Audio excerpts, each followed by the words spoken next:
desert.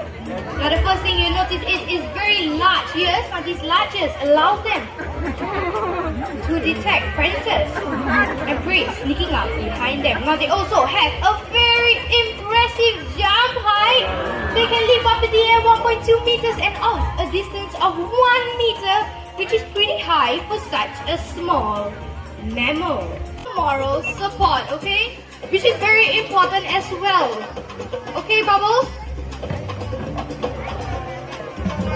On to your second one. And we have one more to go.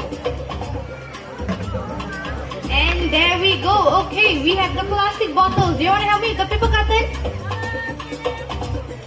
Don't call them. We still have the paper carton. Do it myself. Extinct. I guess I've lost your attention. And I'm guessing this is why everybody, this is the same raccoon, okay? The white raccoon that we saw earlier on that goes by the name of Toffee. Now since you interrupted Shami, why don't you show us your unique adaptations? Which would be the dexterous paws. Now what I mean by this is they're very skillful paws, very sensitive paws, which allow them to have a good grip of items, allowing them to open bottles and even open doors. Alright, heading on to something more larger. You can do it. Okay, all eyes on you. Okay, readjust. Okay, Toffee, don't give up. Don't look at me, keep trying. Let's try it one more time. Okay, you know what? Let me just help you a bit. Oh no, I have no strength too. Okay.